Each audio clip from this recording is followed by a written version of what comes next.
Hi, we're at the Divertimenti and Daunt Books Culinary Salon, and it is my pleasure to welcome Maria Elia and the new book. Ta-da! It's so exciting. It's really, really exciting. That's a year in the making. Well, because last time I talked to you, you were trying to get the title Smashing Plates. Yeah. And you got it. They all thought I was crazy, smashing plates, but you smash plates at Greek weddings. And I pretty much grew up at Greek weddings. Every Sunday I got dragged to a wedding. It's like, I just want to play with my dollies, you know? So this is wedding history going back. Yeah, this book is really got lots of nostalgia, packed with nostalgia. But you went back doing research for this and really got reacquainted with a lot of your family that you hadn't seen. I hadn't seen for years. Like I hadn't been back to Cyprus. I mean, I was born in London. My dad's from Cyprus. We went a couple of times as kids, so this was a really big thing, going back for a whole month and staying in the mountains, you know, living rural mountain life and seeing my dad at work, which was quite something. And you were working with him as well at some points in the taverna. Yeah, for the month, yeah. And so how did that work? Did you come to blows? What I didn't realise was that my dad, when he cooks, turns into Gordon Ramsay. And I was like, whoa. Dad, like, where did this come from? Calm yourself down, you know. It's like, okay, right. But we got there. We got there in the end. Amazing. I mean, I love so many things about it. I mean, the recipes are just amazing. But I love how you've taken kind of Greek cooking, but it has your own twist. It's not the kind of stereotypical Greek cooking that we think of. Yeah. It's much lighter, fresher. Tell me about what you were thinking about when you were coming up with the recipes. I mean, it's easy to write a book on any country's cuisine and just follow traditional recipes, but I'm not really a traditionalist at heart, but I do respect tradition. But I wanted to take those ingredients and use them, kind of take them on a flavour journey and use them in a different way.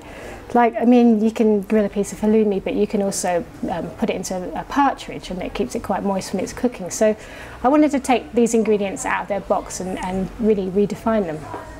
Any big surprises for you along the way? I mean, things that you hadn't, I don't know, maybe part of your journey there, but things that you hadn't really expected? You know, I think you take, when you're living a life like that in the mountains, when you get there, you realise how many things you take for granted. You know, just olive oil, you just open a can of olive oil and you'll go crazy about different types.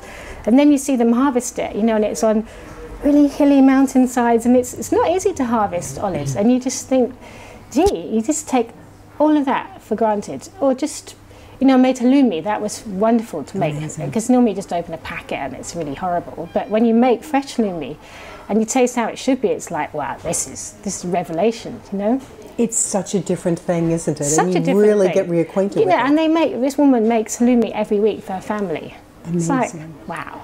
And is that very labour intensive? No, not at all. It's really not at all. I mean, it's more labour intensive because they go to their neighbours and they milk the goat and have a big 25 litre pail of goats. And it takes a long time, but you know, whilst it's like kind of simmering away, they have a coffee, then they have something to eat, and then you take the first kind of layer of the cheese off. It's anery, it's called, like kosher cheese, and you all eat that with a little bit of cinnamon and sugar. And then the halloumi's ready, and then you cook it, and then you have to sit down, you have to eat more and drink more and eat more and drink more. It's, you know, it's kind of, it's the process. Yeah. It's like nothing is rushed. You don't ask to meet someone at 1 o'clock because really that means like 2 or 2:30, you know? Don't write it in pen, write it in pencil. Yeah, just see you when you see you. Take your time. Now, I'm sure you must be really busy doing stuff for the book. Are you breathing like the big sigh of relief? Are you on to the next project? What's on your dance card? I don't know. It's always exciting. I'm always ready for a next chapter. Now I want to turn the book into a restaurant. Yeah. Yay. Yeah. So that's the next plan. So anybody watching this video wants to back me, just call me. This could be the beginning of something wonderful. This is Smashing Plates become reality. That would be great. I would be there, the first one knocking on the door. Maria Elia, thank you so much for joining us, helping for the birthday celebration. It's great to see you again. Thanks.